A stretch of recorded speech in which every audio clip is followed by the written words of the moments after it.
Educando seu bolso, com o economista Frederico Torres.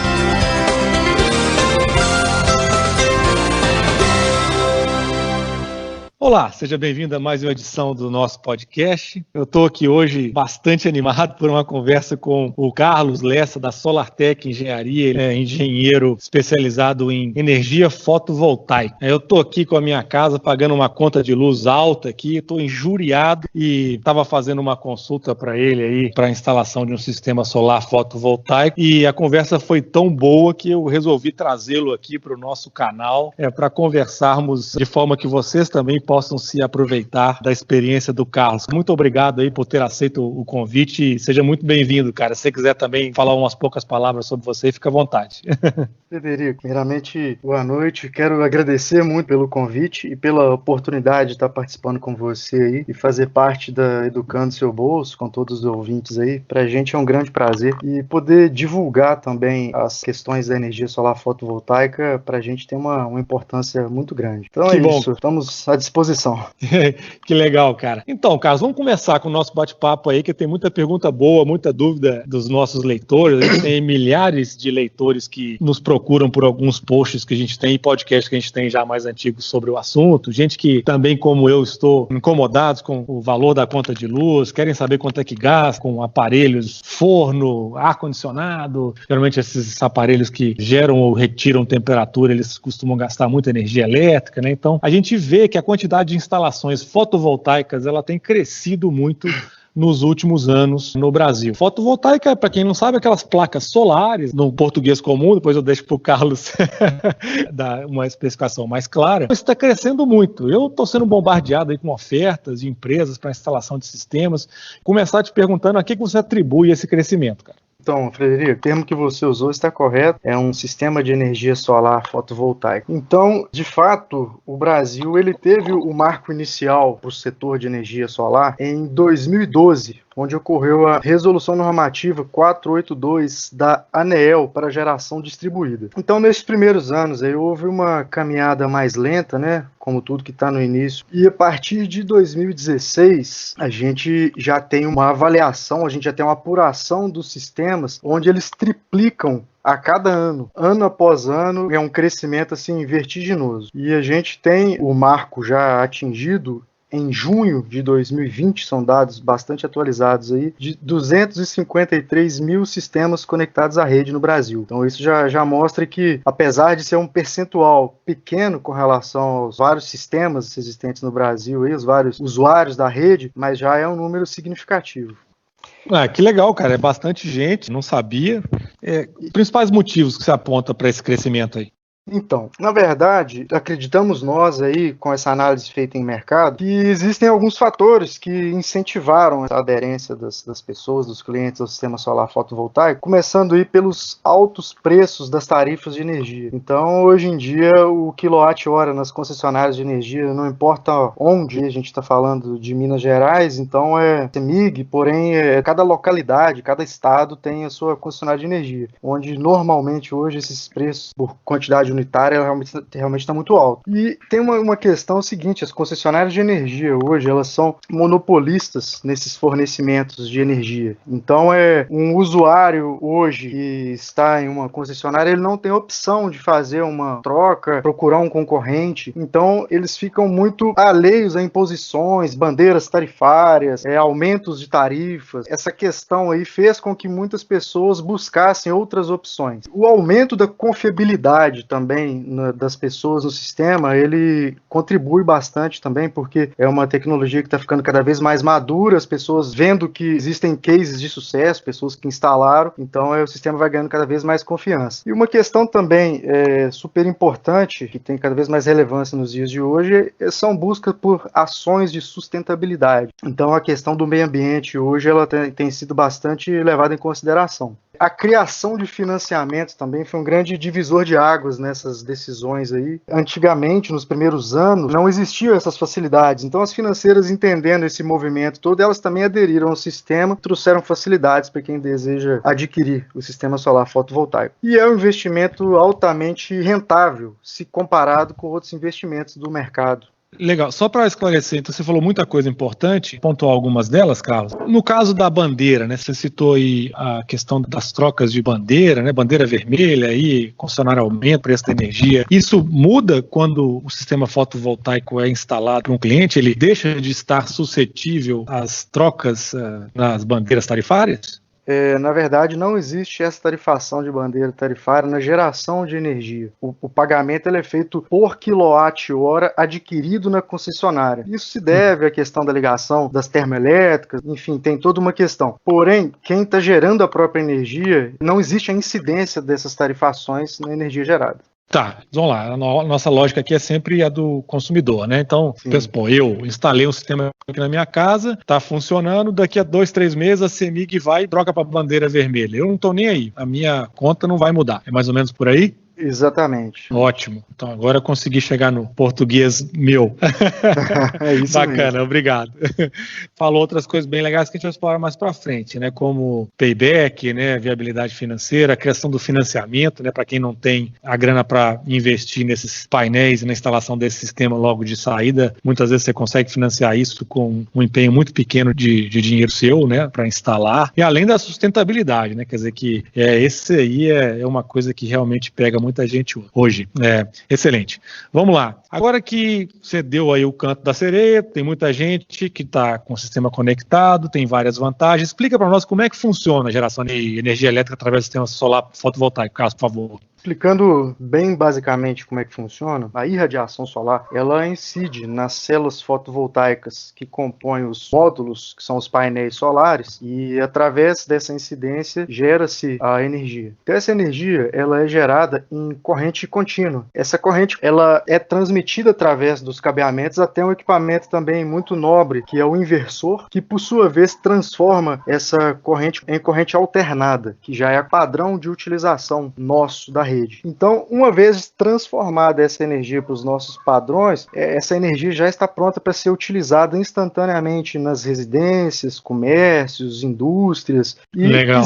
Existe a energia excedente ainda, que você não está usando de forma instantânea, que ela é creditada na concessionária de energia para uma utilização posterior. Legal. Gerei a mais que eu estou usando, eu consigo guardar esse crédito para o futuro. Bacana. Exatamente. Já que a gente falou, então, do porquê investir, né, no sistema de energia solar fotovoltaica, esmiuça um pouco mais para a gente, Carlos, a questão do investimento, payback, taxa de retorno. Você tem alguns números aí para dar para o nosso ouvinte que está meio antenado aí, está querendo saber do financeiro. Afinal de contas, Educando Seu Bolso é um blog de finanças, né? O pessoal é bem interessado na grana. Vai lá. Isso realmente tem uma relevância muito grande para quem pensa em investir no sistema solar fotovoltaico. E uma das grandes vantagens é o ótimo investimento que se trata do negócio. Então, existe um retorno desse investimento já com início imediato, porque desde o dia que está instalado, já começando a gerar energia, o dinheiro já começa a retornar. Existe o que a gente chama de payback, que seria o tempo de retorno do investimento. Ele ocorre hoje em dia no Brasil em uma média de 3 a 5 anos, dependendo de algumas variáveis técnicas a ser levadas em consideração. E com isso, a taxa média de retorno desse investimento tende a ser algo em torno de 25% ao ano, e ainda tem casos que ela é maior. Então é um investimento que ele tem uma atratividade muito grande, né? Uhum. Você que é da área de investimentos aí, talvez entenda bastante o que eu tô te falando desse número aí, né, Frederico? Tá rendendo mais que a minha carteira de investimento, viu, Carlos? Isso aí eu não tô conseguindo 25% ao ano, não. Pois é. Então, se a gente comparar com poupança, CDB e alguns outros tipos de investimentos dessa natureza, a disparidade a favor da energia fotovoltaica, ela de fato é muito grande. Além disso, existe a valorização dos imóveis para locação, venda, arrendamento, né? Então, desde que você instalou um sistema, você incorporou um ativo a esse imóvel, fazendo com que esse imóvel de fato já tenha um valor maior. E as questões do financiamento, né, que eu citei um pouco anteriormente aí, hoje, com as características que a gente tem das financeiras, já se existe a possibilidade de trocar o valor que se paga na conta de luz pela parcela do financiamento, sabe, Frederico? Negócio bem legal, né? Sim, quando eu olhei isso no passado, Carlos, uma das coisas que parece que assustava bastante as pessoas era a necessidade do investimento inicial, né? O Brasil é um país relativamente pobre, as pessoas têm dificuldade em criar uma reserva financeira, aquela velha história, então a gente vai comprar um carro, não tem dinheiro para dar entrada no carro, vai comprar casa, também não tem dinheiro para dar entrada, e assim também não tem dinheiro para poder financiar a instalação do sistema solar fotovoltaico. Então, a possibilidade do financiamento, né, como você está falando aí, com bancos públicos, com condições, vamos dizer assim, favoráveis de taxas de juros, carência, prazos dilatados de pagamento, fazem com que, como você está falando, né, para mim dá a entender que seja possível você praticamente trocar o que você paga aqui, no nosso caso, para a CEMIG, por exemplo, e passar a pagar ao BNDES para constituir um sistema solar seu, que vai durar aí bastante tempo. Então, isso aí é uma coisa que tira um pouco do susto do pessoal que não tem a grana para investir. É exatamente isso mesmo, e eu posso falar isso com toda a propriedade, porque existem diversos casos que, através da nossa empresa, nós conseguimos que essa troca fosse possível, né? O que se pagava de energia para, no caso nosso, para a CEMIG, a pessoa está pagando na parcela do financiamento. Então, a gente tem diversos cases aí que a gente pode apresentar às pessoas interessadas aí, e é possível de acontecer com várias pessoas, né? Legal. Bom, a gente já falou da sustentabilidade, né? Quer dizer, obviamente isso é bem cristalino aí, que a energia é limpa, né? Solar, você não polui o meio ambiente e além de, para a empresa, isso gera uma imagem positiva, né? Ao negócio pela sustentabilidade. Me fala um pouco sobre a confiabilidade e a durabilidade, Carlos. Me parece que existia também uma preocupação com a questão de quanto tempo dura, manutenção, como é que é feito. Fala um pouquinho para a gente sobre isso, por favor. É isso mesmo, essa é uma questão que ela é recorrente de dúvida de quem procura a gente para conversar sobre o assunto. E a instalação, ela é uma instalação que ela é rápida, limpa, executada por profissionais realmente especializados na área, e é um sistema de baixa manutenção. Mais para frente eu vou abrir um pouco essa questão da manutenção, mas as manutenções são realmente irrisórias, podemos considerar dessa forma. As garantias dos equipamentos, elas existem por longos períodos, né? O que, se não fossem equipamentos com de fato confiabilidade mesmo, eles não iriam ter garantias tão estendidas, assim não faria sentido, né? E a vida útil média de um sistema fotovoltaico, ela é estimada acima de 30 anos. Então 30? É um sistema que ele tem uma durabilidade bem longeva, né? Realmente é muito tempo. Puxa vida, isso aí então tá quebrando mais um paradigma aí, né? Que era a resistência das pessoas em função dos custos de manutenção, né?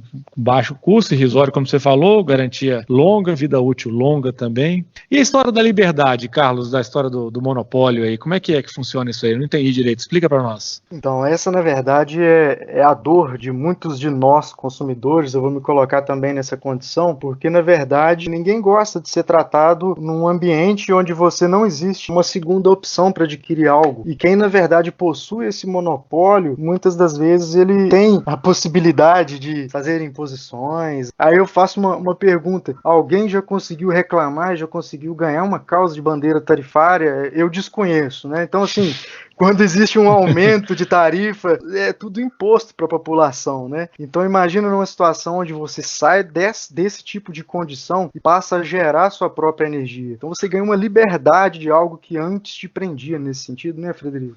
Legal, sem dúvida. Cara, então já que você falou de manutenção, explica para nós um pouquinho mais, então, como é que funciona a manutenção desse sistema fotovoltaico aí? Como eu disse, a manutenção é uma manutenção considerada muito baixa, onde durante os 25 anos, seria relativo à garantia de eficiência dos painéis fotovoltaicos, é prevista uma ou duas trocas do inversor, dependendo do tipo e da qualidade do inversor, devido à vida útil. Então, quando eu digo 30 anos de durabilidade, o inversor é um equipamento que ele tem uma vida útil um pouco menor. O painel durando os 30 anos e o inversor passando por duas trocas nesse momento. Entendi. E basicamente, ao longo do tempo, o que é necessário se fazer é a limpeza dos painéis. O próprio usuário, ele pode realizar a limpeza do sistema fotovoltaico, salvaguardado as questões de segurança, serviços em altura, mas desde que isso não seja um empecilho, desde que seja tomado todos os cuidados em função dessas questões, a limpeza é uma similaridade de se lavar um vidro. Então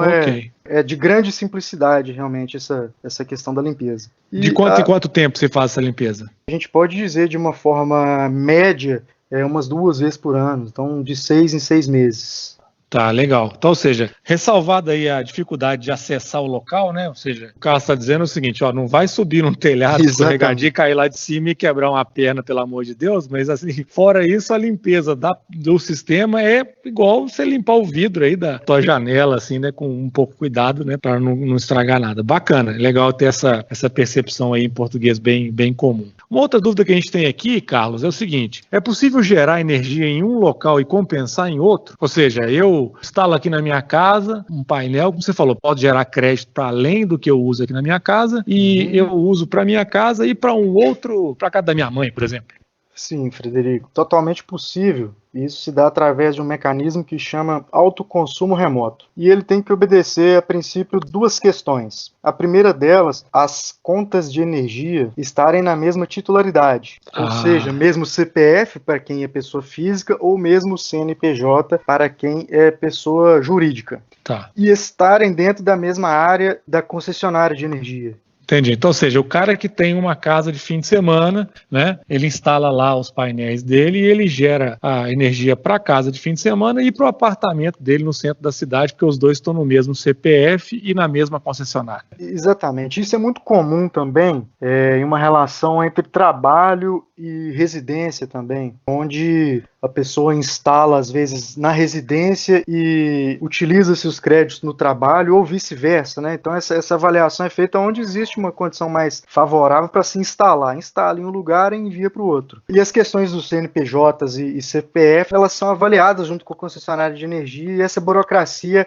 pode ser considerada, de certa forma, simples de resolver. Quando o cara está contratando isso, então, você está dizendo que, de uma certa forma, isso pode ser incluído num pacote? Quando você instala para um cliente que quer usar em dois locais, o próprio projeto já prevê esses dois CPFs pendurados numa mesma instalação. Exatamente, isso também é muito comum nos trabalhos que a gente realiza. Muitas das vezes, um único cliente está gerando para 3, 4 unidades consumidoras, que são todas de titularidade dele. Então a gente constrói uma usina centralizada, onde, já fazendo cálculo de engenharia que ela vai suprir a demanda energética das demais, e ela faz esse autoconsumo remoto, ela envia os créditos de energia para as demais. Legal, excelente. E outra dúvida que tem aqui também muito comum é em dias nublados ou de chuva, tem geração de energia também, à noite, como é que funciona?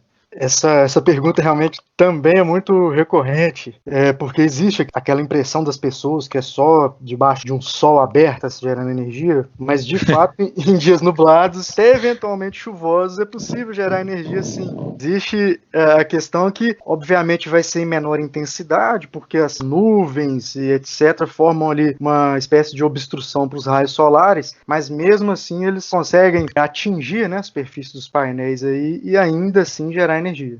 Legal. Essa pergunta é importante, né, cara? Você falou que o pessoal não gosta de tomar banho frio, né? Que é aquecedor solar de chuveiro, que a turma estava acostumada aqui de antigamente, que não tinha muito sol, a água não ficava devidamente quente. Deve ser mais ou menos por aí, né? Isso. E à noite também, que você me perguntou, aí já ocorre um processo diferente. A ausência de irradiação solar, né, que é à noite, né? À noite nós não temos incidência de sol, então nesse momento o sistema ele não está gerando energia. Tá. Porém, quando o sistema ele é bem dimensionado, ele foi calculado para se utilizar a energia à noite que você já aproveitou de um excedente de uma geração durante o dia. Você faz o cálculo pela média e dali ela vai suportar as questões das noites. Também, pegando um gancho nessa situação, os dias nublados também, chuvosos, quando se faz um projeto de concepção fotovoltaica, eles já são considerados no cálculo, porque as tratativas dos números do dimensionamento para cada local, elas levam em consideração as condições meteorológicas de cada local. Então é levantada uma base de dados meteorológica onde considera quantas horas de sol relativa que existe naquele determinado local. O que é diferente para todos os pontos aí. Às vezes o mesmo ponto da cidade, do estado, ela sofre alteração aí desse coeficiente de radiação. Sim, você está falando que na mesma cidade você pode precisar de um painel ou dois a mais para o mesmo consumo, dependendo do grau de radiação solar. Isso, e de outros fatores, mas nesse caso dessa questão nossa, dependendo do grau de radiação solar. Isso mesmo. Tá, beleza. A instalação do sistema, Carlos, ela é feita apenas em telhados? Porque tem gente que não tem telhado, né? O cara fala, eu moro num apartamento, não tem telhado, como é que eu faço? Então, na verdade, telhado ela é uma das opções, onde ela é a mais normal, a mais comum de acontecer, porém existem outras diversas opções. O sistema solar fotovoltaico, os painéis, eles podem ser instalados no nível do solo, com estruturas metálicas específicas, coberturas solares, galpões já cobertos especificamente, já com os painéis solares, imbrises de fachada, soluções como estacionamentos solares, né, onde você precisa de cobrir uma vaga, você já cobre com o painel fotovoltaico, então você já tem uma dupla função e outras diversas soluções aí que, se eu for contar aqui, a gente vai ficar até amanhã. Então, o projeto ele é dimensionado assim, bem voltado mesmo para suprir a necessidade. Legal. Então, não é só porque você não tem telhado que você tem que deixar de considerar essa possibilidade. Legal. Fala um pouquinho para nós mais de dimensões de um painel fotovoltaico, quanto é que pesa, qual que é a área necessária, por exemplo, para a instalação. Tentar dar um gostinho aí para o pessoal de área aí dessas especificações, por favor, Carlos. Vamos lá. Hoje em dia existe no mercado brasileiro de painéis fotovoltaicos aí várias potências e, consequentemente, algumas variações de tamanhos. Hoje as potências que estão sendo comercializadas aí variam de 330 watt-pico até o mais novo que está chegando aí por agora de 500 watt-pico. Então essa capacidade tem aumentado dia após dia, né? É um negócio bastante dinâmico. As dimensões aproximadas dos painéis aí, 2 metros por 1 metro, tem uma variação de alguns centímetros, mas podemos falar que de forma geral é 2 metros por 1. Peso dos painéis, aproximadamente 25 quilos por painel, o que é considerado como um anteparo, uma estrutura muito leve. Isso é 12,5 quilos por metro quadrado. Para quem entende um pouquinho disso, vai ter essa sensibilidade que é um painel muito leve. A área total para ser instalado, infelizmente eu não vou poder dar muito gostinho dessa resposta aqui tão objetiva assim, porque ela depende muito do consumo desse cliente, depende muito das características do local, das inclinações de telhado, mas ao mesmo tempo eu quero trazer uma tranquilidade que uma residência ou um comércio, uma indústria, normalmente a área que ela tem de telhado, ela supre uma necessidade de energia. Tá, inclusive, Carlos, aproveitar essa resposta sua para dizer o seguinte, essa evolução, quer dizer, perguntar, né, de 330 watt-pico para 500, significa que as placas elas estão mais potentes, ou seja, com a mesma área você consegue gerar mais energia, é isso? É isso mesmo, com um incremento assim, muito pequeno de área, as placas estão cada vez mais com uma maior geração de energia. Tá. Isso que elas estão ficando cada vez mais eficientes, na verdade. Isso, né? Exatamente. Isso eu estou perguntando porque é uma coisa que muda muito a parte econômica desse investimento, né? Então, assim, provavelmente há 5 anos atrás não era uma escolha tão trivial quanto é hoje, em função desse ganho de eficiência nos equipamentos, mais ou menos por aí, né? Isso. Com esse ganho de eficiência dos equipamentos, além de outras vantagens, a gente tem que estar se necessitando de cada vez menos área para gerar energia, né? Então quem tem pouco telhado, pouca área por aí, acaba conseguindo se beneficiar com esse incremento aí da tecnologia. Excelente, é importante falar. Cara, instalando o sistema de geração fotovoltaica, a conta de energia ela vai ser reduzida a zero? Como é que funciona a redução da conta de energia? Eu já estou meio que estourando meu tempo, então vamos lá. Rapaz, vamos lá, que essa realmente é uma ótima pergunta. A conta de energia, ela nunca vai ser reduzida a zero, porque existem algumas taxas mínimas para serem pagas nas faturas, exemplo, iluminação pública, e para quando o cliente na concessionária ele é grupo B, que é baixa tensão, tem que pagar uma taxa de disponibilidade. Quando ele é um cliente de grupo A, onde ele tem uma necessidade para energia um pouco maior, ele já tem um custo com a demanda contratada, então cada situação tem uma particularidade. De qualquer forma, essa redução ela tem total capacidade de chegar até 95% da conta. Opa! Bastante interessante, né? Maravilha, isso aí. Deixa eu ver o que mais que ficou faltando. Outro dia eu estava conversando com um cara e o cara puxou o celular e mostrou um sistema de monitoramento do sistema dele. Existe isso mesmo, cara? Frederico, esse é um negócio que muita gente gosta de utilizar essa tecnologia, né? Sim, realmente, de fato, existe essa possibilidade. Junto com o sistema solar fotovoltaico vem a instalação do sistema de monitoramento remoto, onde ele pode ser um aplicativo, ele é instalado em smartphones, qualquer um que seja smartphone, ou pela web, através de computadores aí, que o usuário ele pode acompanhar em tempo real a geração de energia e todas as estatísticas de geração ao longo dos tempos. Então isso é um negócio assim fenomenal, porque permite monitorar a performance do sistema, se existiu eventualmente algum possível desvio, a gente consegue encontrar onde ocorreu e tratar. Então, é uma ferramenta de gerenciamento e diagnóstico maravilhosa. Maravilha, rapidinho você fica sabendo se precisa fazer algum ajuste. Excelente, quanto antes melhor. Cara, outra coisa, você gerou o crédito, qual o prazo que você tem para usar essa energia depois de gerada? Então, hoje o prazo são até 60 meses, 5 anos aí de possibilidade de utilização desses prazos, dessa energia, perdão. É bastante tempo, que beleza. Muito tempo, mais que suficiente. É mais que suficiente, especialmente se o sistema for bem dimensionado, então, né, você talvez nem precise disso tudo, né? Normalmente é mais que suficiente, a gente costuma dizer isso. Isso aí, beleza. Cara, minha última pergunta, dadas as vantagens aí, né, acho que você explicou bem que não é um bicho de 7 cabeças, que tem opções, né, que a eficiência do sistema está aumentando, isso requer menos área de telhado, é possível gerar e usar em mais de uma propriedade, acho que você quebrou bastante resistência e bastante medo dos nossos ouvintes hoje. Aí eu finalizo aí com minha última pergunta, é como escolher, né? A gente vê aí que tem um conjunto de empresas aí se estabelecendo no mercado, algumas mais recentes, outras com mais tradição. O que você pode recomendar para a gente aí de como é que escolhe essa empresa para adquirir um sistema solar? Obviamente que não deve ser só pelo preço, né? Quer dizer, então fala um pouquinho para nós aí sobre isso, por favor. De fato, esse é um ponto onde merece muita atenção de quem planeja em adquirir um sistema fotovoltaico, porque de fato é uma venda, é um negócio muito consultivo, né, da área de engenharia, e é um tema extremamente técnico. Então, de fato, não só o preço tem que ser avaliado, e sim uma análise de um conjunto de fatores que a gente pode subdividir aí em 2 grandes pontos aí macros, que o primeiro deles são os equipamentos, né, que hoje em dia no mercado existem várias marcas, e dentro dessas várias marcas ainda existem diferentes aplicações, existe um tipo de equipamento que é mais indicado para onde existe um sombreamento maior, outro menos, variações de inclinação de telhado. Também existem as qualidades dos equipamentos, existem hoje qualidades superiores, médias, inferiores. Os equipamentos, na verdade, ele costuma ser, dependendo do porte do sistema, o grande percentual dos valores a serem investidos, eles vão estar nos equipamentos, então merece, de fato, uma análise mais detalhada do que está se adquirindo, né? A outra vertente com relação a isso são os serviços, que, além de tudo, é muito importante se avaliar o nível de conhecimento, experiência e qualidade desses profissionais que estão envolvidos no negócio. Hoje em dia existem pessoas, de fato, igual você citou, muito experientes no mercado, já com várias vivências e cases de sucesso, e outros que estão adentrando, né?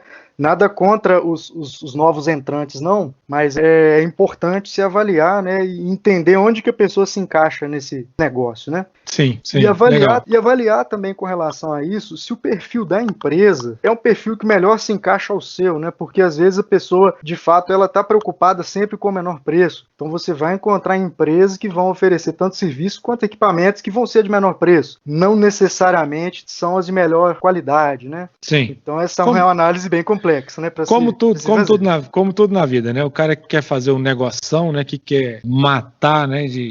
O vendedor, ele pode acabar comprando equipamento de pior qualidade ou tendo um serviço de qualidade mais baixa porque ele quis fazer um negoção. Então, isso aí é regra que vale para a vida inteira. Toma cuidado com um negócio bom demais, pode ser um tiro de culatra. E tem que ser levado em consideração, né, que todos os sistemas, por mais simples que eles sejam aí, eles têm as particularidades que elas devem ser consideradas, né, e envolve isso que preocupa muita gente, na verdade, além de outras coisas, mas eles envolvem esses investimentos mal feitos, eles envolvem risco, tanto para o dinheiro que foi investido ali, quanto para o imóvel onde você instalou e, na minha opinião, que é o pior de todos, é colocar em risco a vida e a segurança das pessoas que moram ali. Então, assim, infelizmente, né, no Brasil existem sistemas que estão caindo, que estão incendiando, então a gente tem que, de fato, atentar bastante mesmo para a qualidade do que a gente adquire, sabe? Bem lembrado. Fechamos com esse alerta aí super importante aí do Carlos. Carlos, eu quero só te agradecer mais uma vez, cara, pela disponibilidade aí. Talvez até antecipar para o nosso público aí, que talvez a gente volte a conversar no futuro sobre outras variações aí do mesmo tema que muito popular tem se tornado aí com o passar do tempo. Muito obrigado mais uma vez. Deixe para suas considerações finais, se tiver alguma. Frederico, para mim, mais uma vez falando, foi um enorme prazer poder falar com vocês. E eu sou muito apaixonado pelo tema, e se eu pudesse, eu ficava aqui mais umas 5 horas, né? Só que os tempos e os scripts não permitem, né? Então, para mim vai ser um enorme prazer de novo participar com você numa próxima oportunidade aí. A gente está sempre às ordens aí. Se tiver dúvidas, envie para o Frederico, envie para a gente, que sempre temos o maior prazer em poder ajudar. Maravilha, cara. Grande abraço para o nosso público. O costumeiro recado aí de nos ranqueie, critique, reclame, sugira, mande as novas perguntas aí para a gente chamar o Carlos aqui novamente para esclarecer. E até a próxima. Um grande abraço. Abraço. Tchau, tchau.